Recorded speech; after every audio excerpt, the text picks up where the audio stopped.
¿Qué ocurriría si, en medio de paisajes variados, desde densos bosques hasta vastos desiertos, las fuerzas militares de Estados Unidos y los implacables cárteles mexicanos se enfrentaran cara a cara?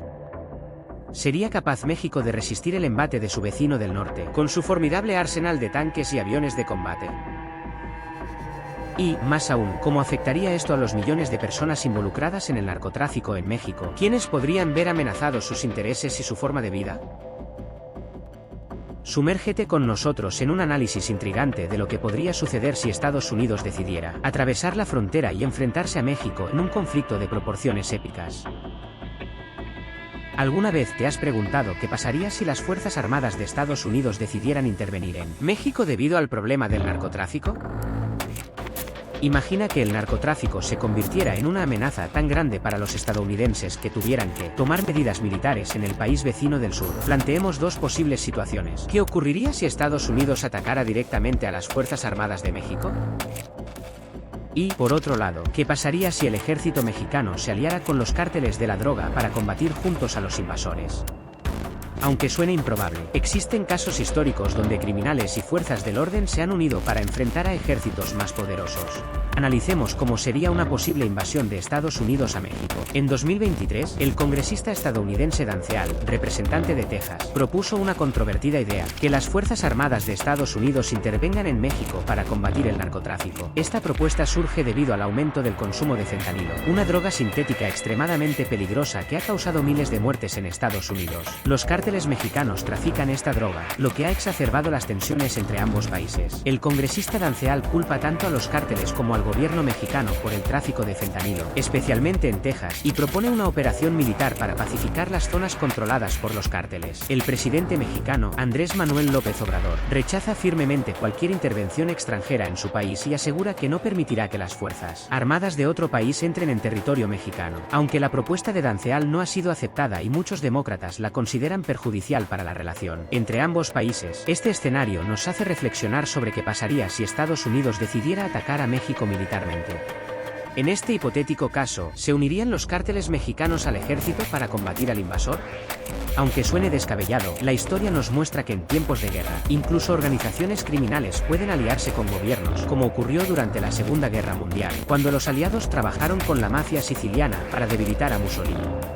Pero en fin, en el sur de Italia, en un momento dado, el gobierno de Estados Unidos hizo un acuerdo con Lucky Luciano, líder de la poderosa familia genovese. Luciano ayudó a los aliados proporcionando información y organizando milicias en Sicilia y Nápoles. Una vez liberadas estas áreas, los aliados entregaron el control municipal a miembros de la mafia. Si Estados Unidos decidiera ingresar unilateralmente a México con sus fuerzas armadas, no sería sorprendente pensar que las guerrillas del narcotráfico podrían unirse al ejército mexicano para combatir a los extranjeros.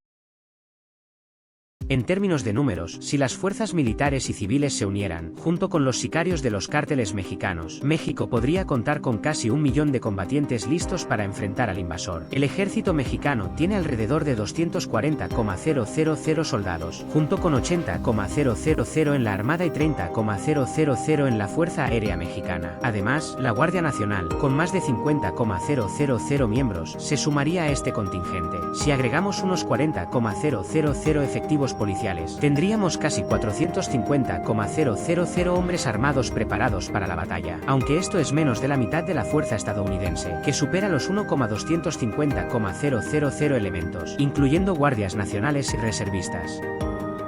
Sin embargo, esta situación cambiaría si los carteles decidieran participar en una guerra abierta. Actualmente, hay alrededor de 120 carteles activos en México, siendo 12 de ellos grandes organizaciones con miles de miembros. Solo organizaciones como el Cártel de Jalisco Nueva Generación o el Cártel de Sinaloa podrían tener hasta 50,000 hombres armados en todo México. Se estima que las guerrillas del narcotráfico superan el 500,000 de combatientes. Sumados a las fuerzas del orden, esto daría más de 1 millón de soldados para defender México.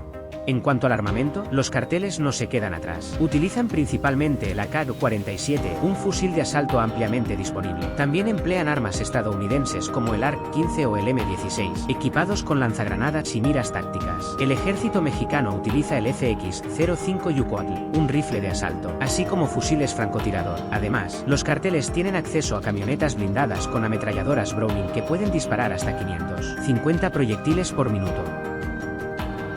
En México, tanto las fuerzas federales como los cárteles han empezado a usar lanzacohetes en sus arsenales. Los cárteles usan los clásicos RPG, mientras que el ejército y la Guardia Nacional emplean los destructivos RL-83, que pueden hacer añicos camiones acorazados con un solo disparo. Sin embargo, México carece de tanques de guerra, a diferencia de Estados Unidos, que tiene más de 6,000 tanques Abrams, lo que los hace muy poderosos en tierra. El terreno mexicano, variado y difícil para los tanques, favorece el uso de camiones blindados. Tanto el ejército como los cárteles cuentan con grandes flotas de estos vehículos para protegerse en los diversos terrenos mexicanos, que van desde bosques tropicales hasta montañas y desiertos, pasando por áreas urbanas.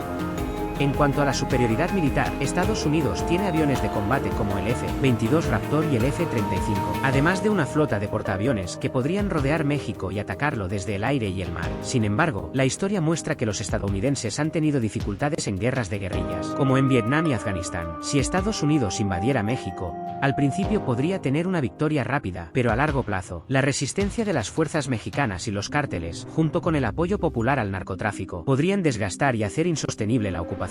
Con una población de más de 125 millones y millones involucrados en el narcotráfico, sería difícil para Estados Unidos mantener el control. Pero, en fin, aunque la superioridad militar de Estados Unidos podría darle una ventaja inicial en caso de invasión a México, la resistencia de las fuerzas mexicanas y los cárteles, junto con el apoyo popular al narcotráfico, harían que la ocupación se vuelva insostenible a largo plazo. Los millones de personas involucradas en el narcotráfico y la complejidad del terreno mexicano serían factores determinantes en este enfrentamiento. En última instancia, la incertidumbre y las consecuencias impredecibles de una guerra entre estas dos potencias vecinas plantean interrogantes sobre el verdadero costo de la victoria y el significado de la seguridad en una región tan volátil como América del Norte. ¿Tú qué opinas? Déjanos saber en los comentarios, que te estaremos leyendo. Si te ha gustado este vídeo, no olvides darle me gusta, compartir y suscribirte a nuestro canal. ¡Hasta la próxima!